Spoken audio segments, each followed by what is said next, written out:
Voici venu le moment des injonctions odieuses. Vous n'avez pas été précis sur ce point, Monsieur le Premier ministre. Les enfants doivent-ils aller à l'école obligatoire le 11 mai ou bien sur la base du volontariat, comme l'a dit votre ministre de l'Éducation nationale? Parce que ça, c'est anxiogène. Des millions de familles se sont dit « qu'est-ce que je dois faire ? Qu'est-ce que je dois faire ?» Voilà ce que les gens viennent de vivre. Comment peut-on demander aux parents d'évaluer le risque d'exposer leurs enfants au danger? C'est odieux. Oui, c'est odieux. Ils ne savent que faire, les braves gens.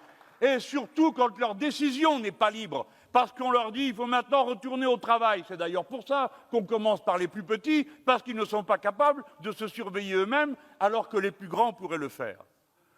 Et pour les enseignants, n'est-ce pas odieux de mettre en balance leur conscience professionnelle, leur attachement aux enfants qu'ils éduquent et leur propre risque, leur évaluation du risque pour eux et pour leur famille? Voilà ce que j'appelle les injonctions odieuses.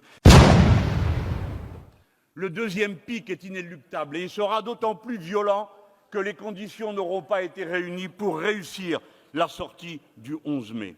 Il n'y aura ni la quantité de masques suffisante, c'est-à-dire celle qui permet à chaque personne de disposer d'un masque efficace sans qu'il lui en coûte 1 euro, parce qu'il s'agit de sa propre survie. Et que si on trouve 3 milliards pour Air France, on peut en trouver autant pour tous les Français et que leur masque leur soit donné gratuitement, comme on dit.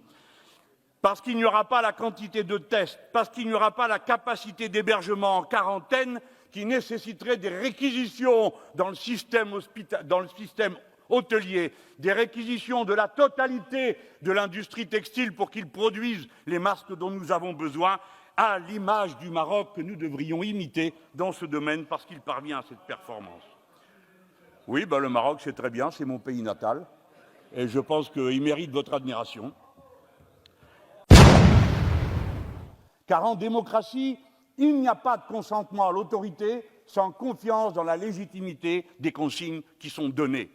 Et cette confiance est morte. Je ne suis pas sûr, Monsieur le Premier ministre, qu'il faille vous en rendre, vous, responsable. Mais celui qui a pris toutes ces décisions et tenu ces propos alors qu'il occupe la plus éminente place dans la République, lui, doit en être tenu pour responsable. Et je me risque à cette critique en prenant la mesure des menaces qu'il a proférées contre ceux qui comptaient le critiquer.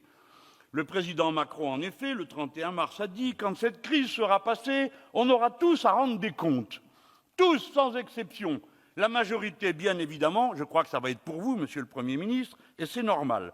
Vous savez avec quels mots vous êtes traité dans un quotidien de droite qui, dans le passé, vous a été favorable. Mais aussi, dit le président Macron, tous ceux qui ont joué à certains moments un jeu dangereux pour déstabiliser le pays dans une période où l'unité prévalait.